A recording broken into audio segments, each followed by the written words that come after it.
It is now time to introduce our main speaker for tonight. Please help me welcome Candy F.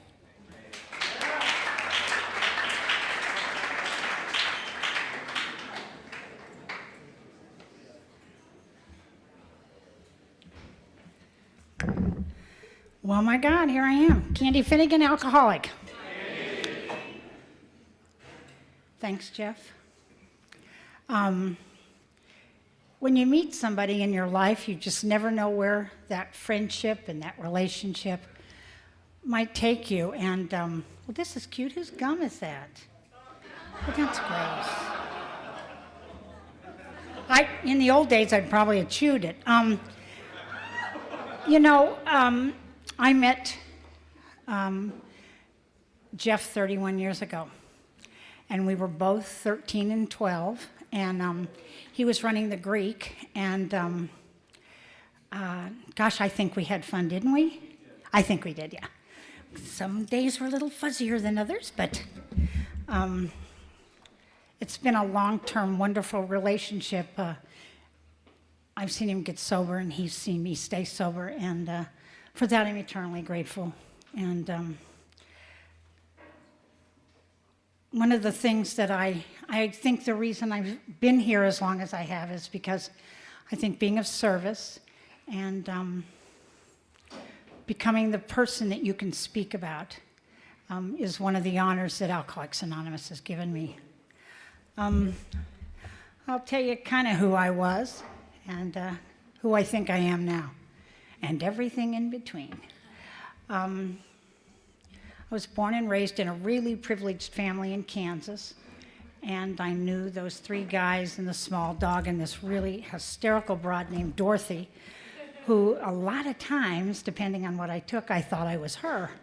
But you know, when I first got sober, I thought, well, I didn't have a heart and I didn't have a brain and was kind of made out of straw, and I took it a little farther than I probably should have, but you know, it's really true for me where as I got sober, I really didn't have to recreate who I was because I'd spent most of my life doing that. I was adopted, and I had the anthem of look who your parents had gotten stuck with and look who my parents got to pick. And I think a lot of times my mother was eternally regretful that I had tinkled on my dad and he said, I'll take her. Should have been some indication of what was to come. My first ism was Catholicism, and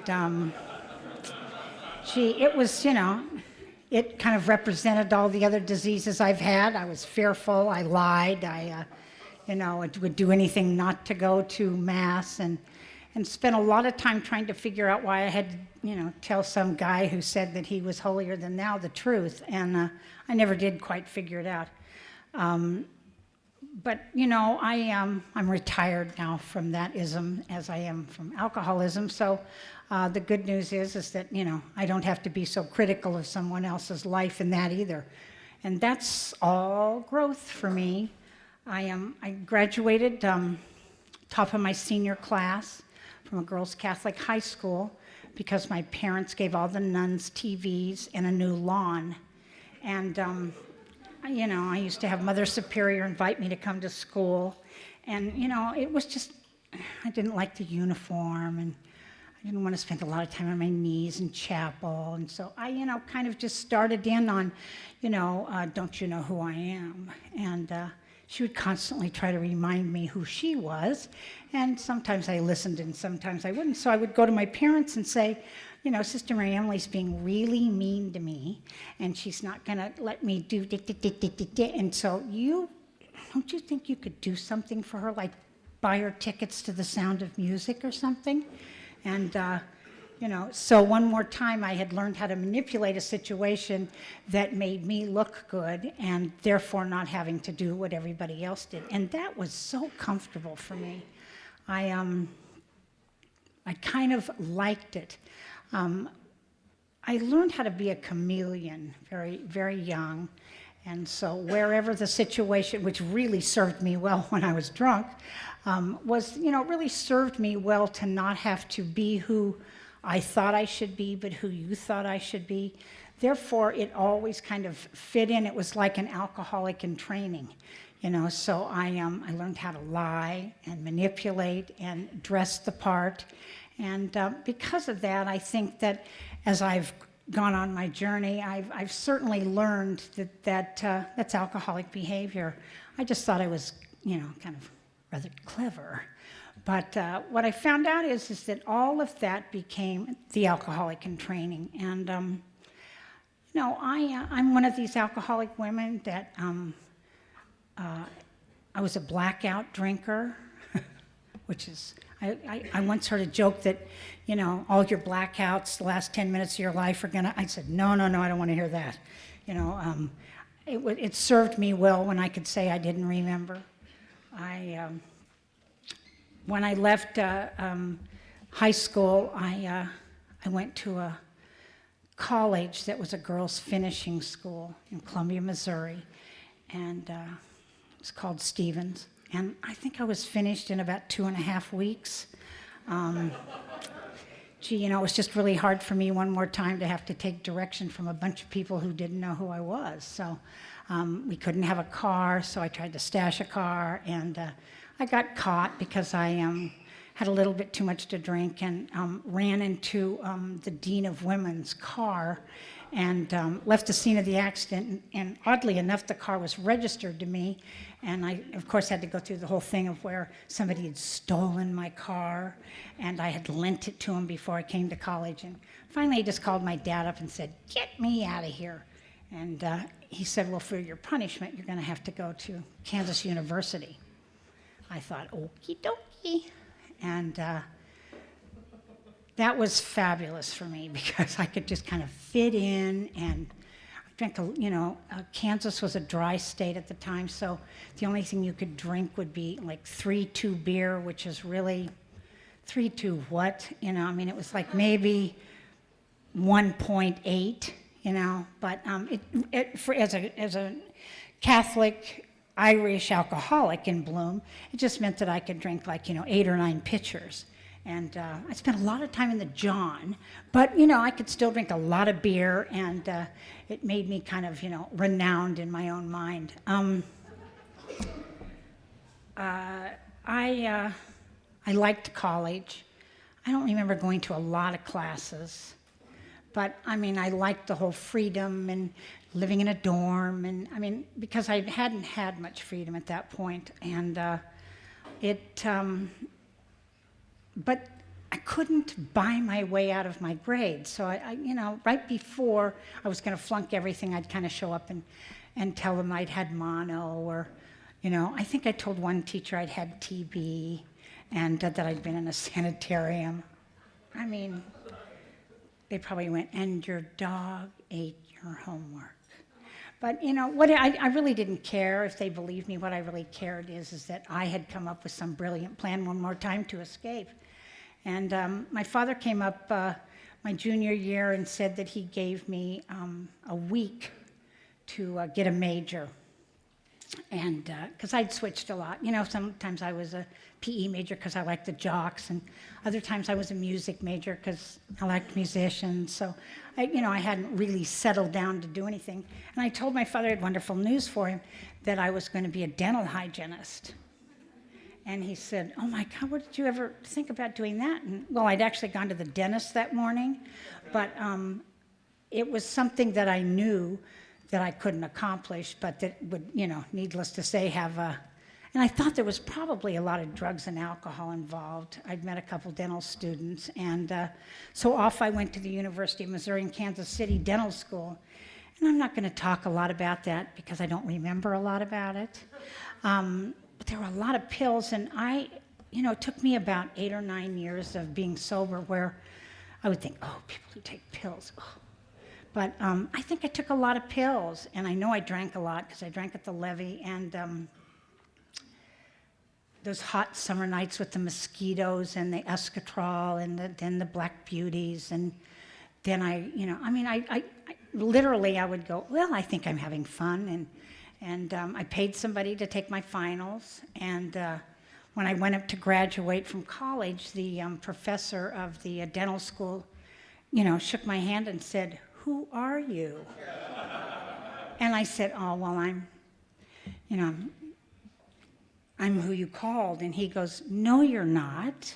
She has brown hair and wears glasses." And I went, "Oh, that's right." Because my finals were all taken by a girl named Mary Jane Finley, and I forgot to ever show up that last couple semesters, but reluctantly he gave me my diploma, because I'm sure by that time they were thinking, let's get rid of her. And then, of course, because I really hadn't had a lot of practicum, I started cleaning teeth, which was such a bad idea. And I got to tell you, I looked really cute in the uniform and the hat, but the shoes, I couldn't do this professionally. The shoes were atrocious.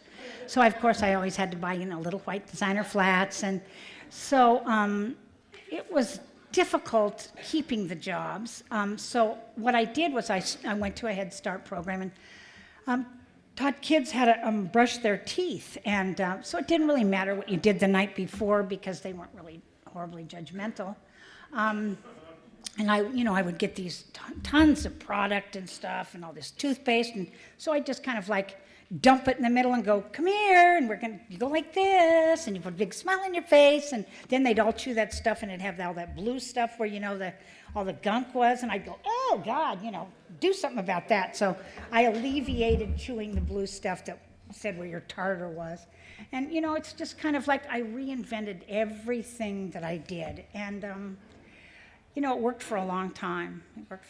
I had met a man who was a basketball player at Kansas University. And by the way, the man that I gave the cake to tonight is also a Jayhawker. And it touches my heart that I was here for this special occasion, because I just went in the parking lot, and of course, I guess you don't know me that well, but of course I had to call his father and say, "You're not going to believe this."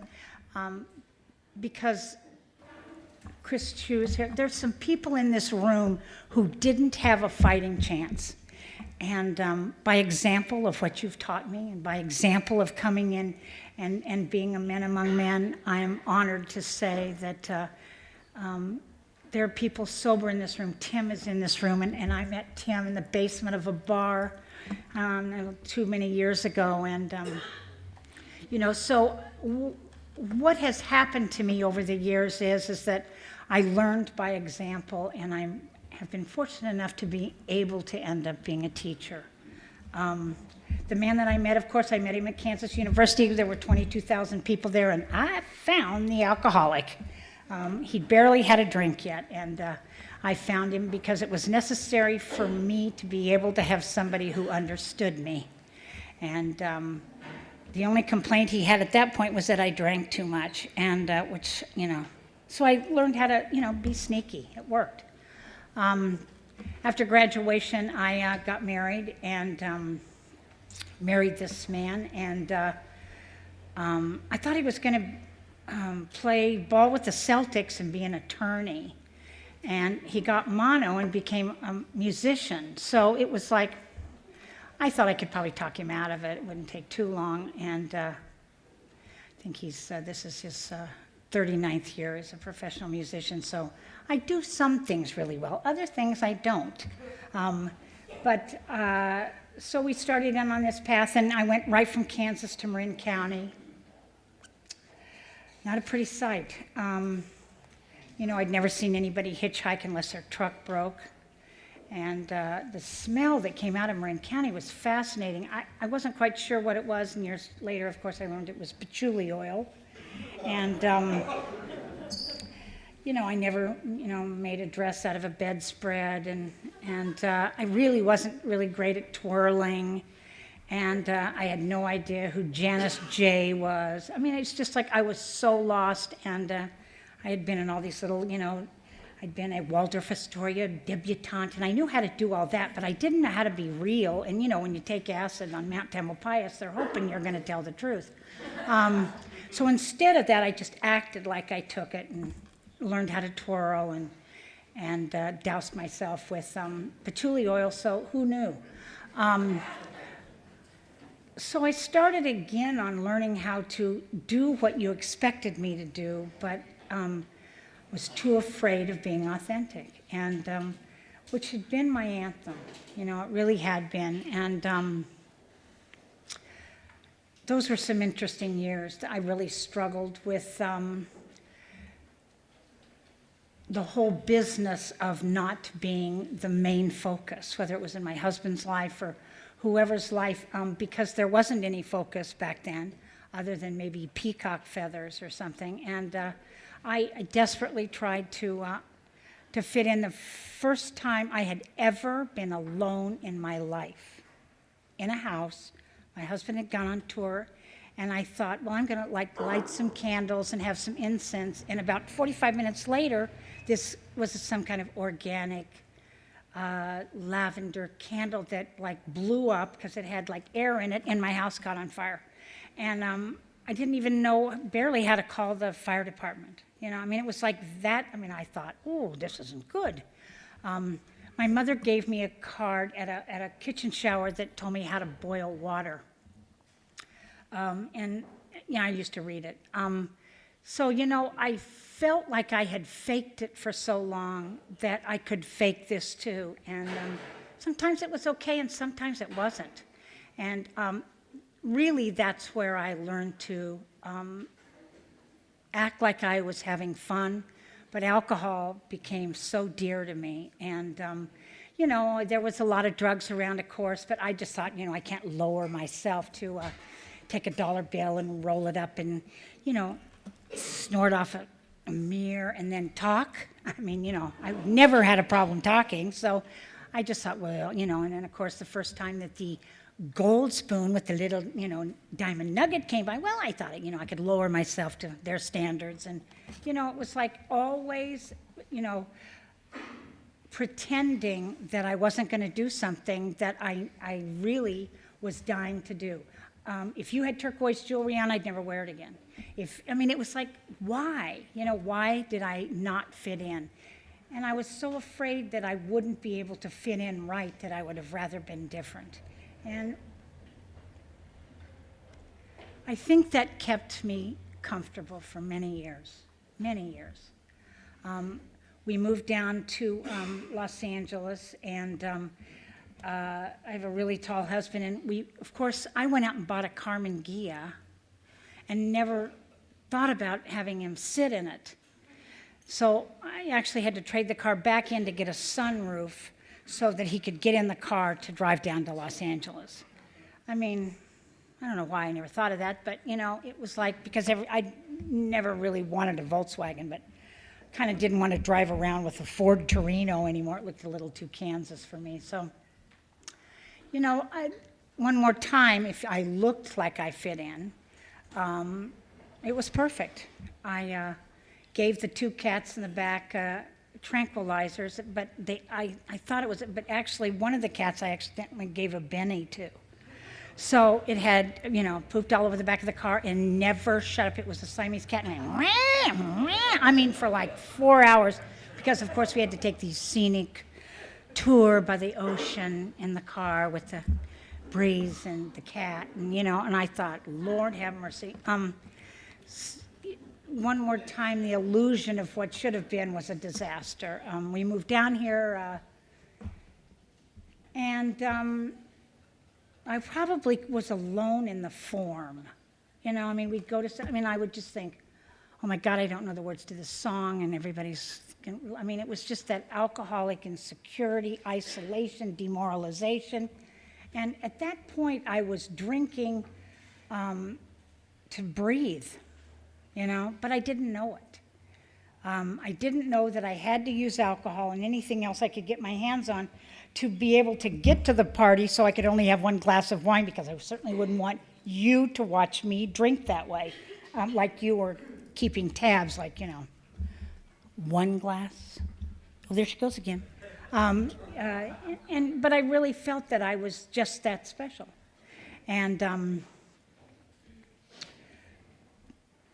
felt kind of insecure about living on this side of the hill, and so we moved to the valley because it was kind of more Kansas-y.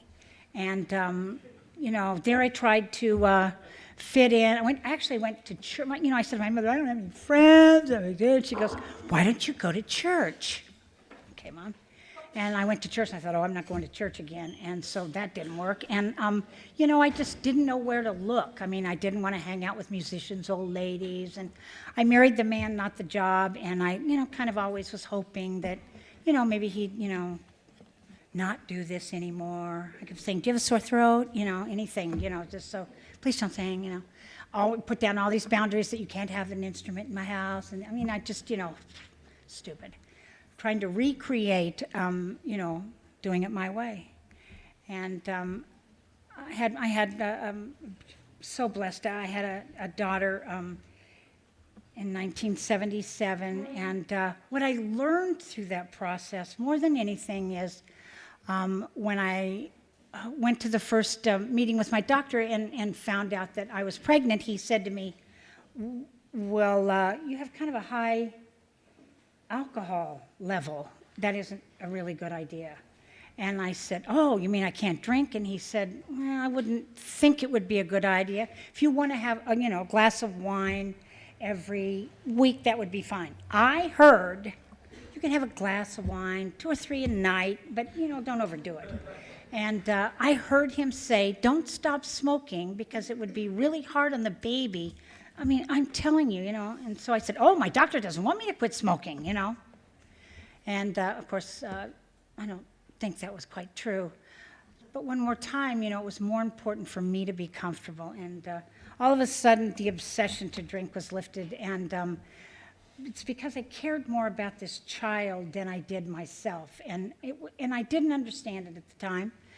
Certainly didn't think it was God working in my life. I just thought it was some woo-woo, your hormones changing. Okay, I'm not going to drink. And but we lived in the valley, and I had to have my baby in Cedars because they gave you champagne right after the baby was born. And that was an important fact for me. Not that the delivery room or the preemie, nothing. That they served a little spritz of champagne. I said, I'm going to that hospital. And, I was, right after she was born, I was dying for that drink.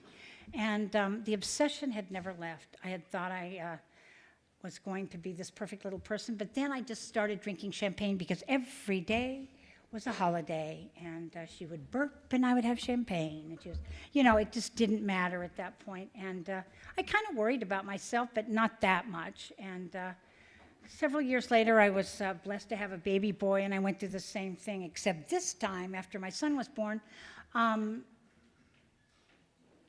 I was now trying to kind of belong to the PTA, take kids to ballet lessons. I was a budding alcoholic who was almost getting ready to bloom. And there was just so much going on in my life. I had a beautiful house, and everything was perfect, except that I had no friends. And I always jokingly say I never drank alone because I had friends in New York and I had friends in Hawaii. So I would sit down and I would start with the New York, and by maybe 2 o'clock in the morning, I just hit Maui. And so that I had these. My husband would say, a $400 phone bill, and I went, well, I can't, I was home with the kids, and, pour me a drink. And that's what it was. In May 1st, 1986, I'd drank all the booze. I'd done every drug in the house, smoked every cigarette. Somebody had just asked me what my last drink was a couple years ago, and I said my last drink was cooking sherry. I didn't ever cook with cooking sherry, but I thought it was important to have it in case I needed it. And I drank it. And I hid in Studio City Park, and my husband was coming home from a session, and it was kind of the rule, whether you knew it or not to do everything, so there was nothing left. And so I knew I would be in trouble, so I hid in the park, and I promised myself that if he didn't find me behind this one bush, that I would never drink again. And he didn't find me that night. And I could hear him, I don't know where she is, and, all that stuff that goes on in alcoholic homes when you lose control. And So I went to my dealer's house because those are about the only people that were up at 3:30. And I started calling and desperately trying to figure out how I was going to change my life. I never intended to get sober. I intended to stop drinking. I couldn't get anywhere. I actually called and asked if Betty was in at Betty Ford Center, and they told me she usually didn't come in that early. And I left my number for her to call. And in the meantime, I found another place who would take me, and it was in Santa Barbara, and I showed up at rehab with a tennis racket. I couldn't get my purse because I couldn't get my purse out of the house, but a tennis racket that I got out of the garage, and a huge bag full of dirty clothes. And the tennis racket was important because, see, I was going to Santa Barbara, and I thought probably they played tennis. And I got there, and my life changed. Every time I would open my mouth, this doctor would say to me, "That's a lie." And I'd say, well, how do you know? You don't know me. And he'd go, "Because that you wouldn't be here if that's how it was." And over every day, handed me the big book of Alcoholics Anonymous and said, "You're not leaving here until you read the first 164 pages. And whoever it was that spoke about, Mark, I think that, it would be like a big volume. I'd open it up and not out, and open it up and not out. And I just was saying, the language. There isn't a chapter in here to the husbands. So I don't know if I should read the one to the wife. And I mean, just, it was like pick, pick, pick, pick, pick. I got out of there, and during my stay there, my husband made a commitment to get sober. And he didn't really know, except I think the attorney had called to ask for him. I wanted the papers sent about the divorce, but it was a good excuse so my parents would buy into my stuff. So as the good story goes, came home and I walked into a place called Studio 12, and that was 21 years and 6 weeks ago. And I've never found it necessary to go out because I'm the alcoholic woman whose ego allowed me to come in here, but I don't know if it'll allow me to come back. I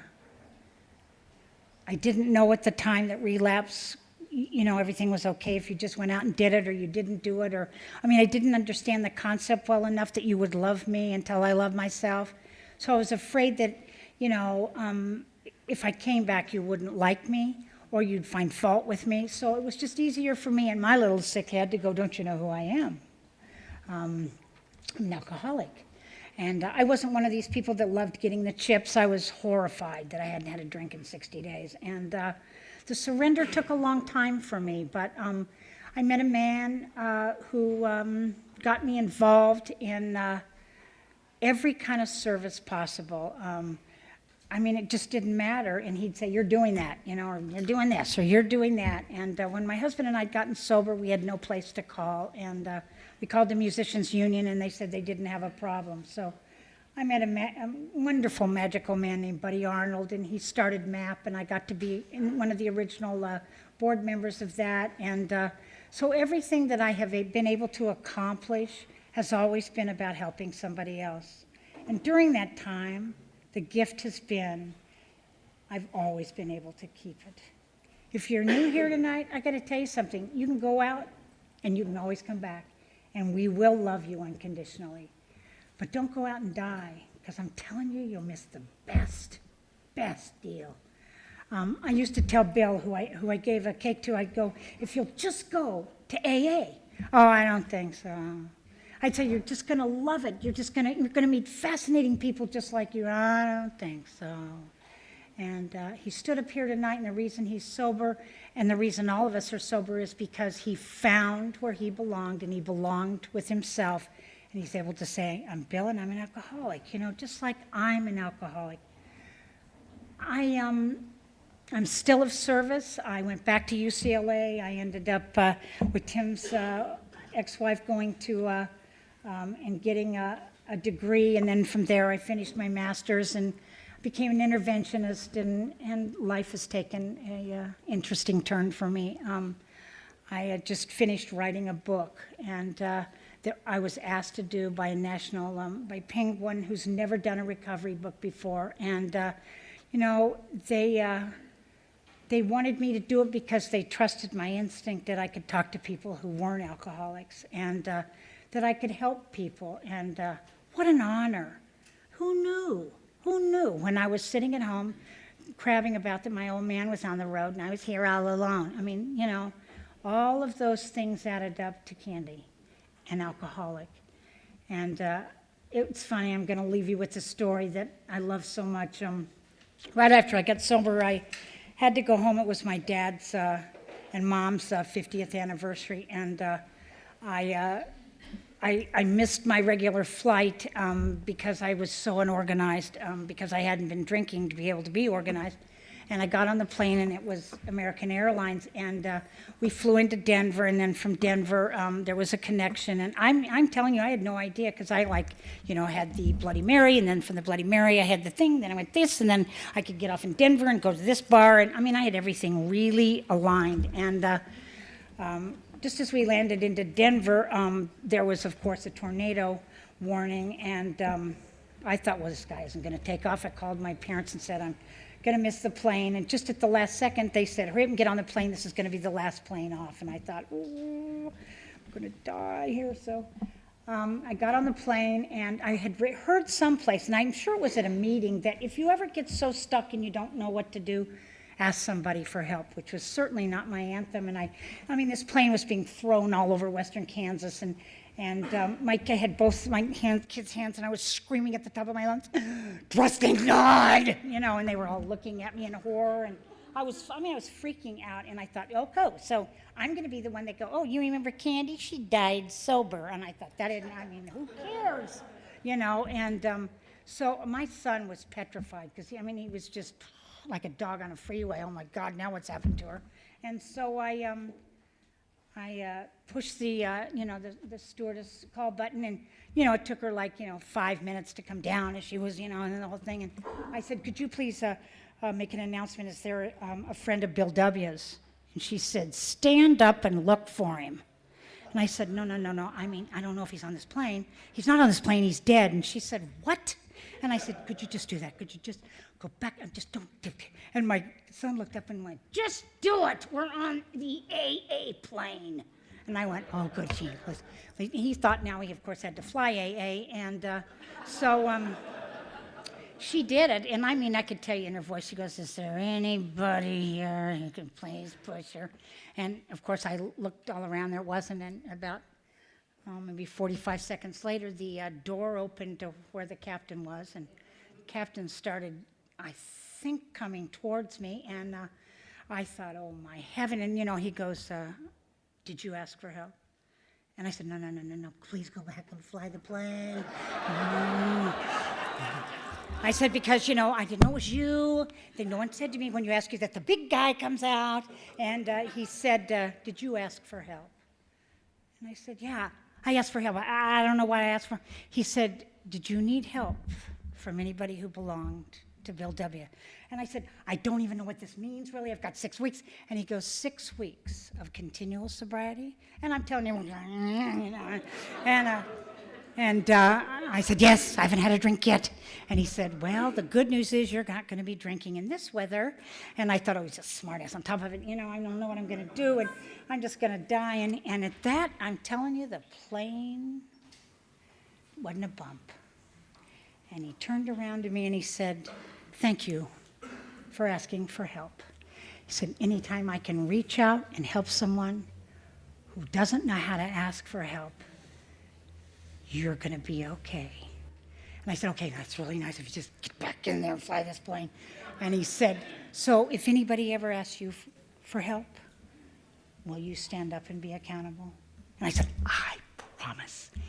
He said, you've made my day. Thank you very much.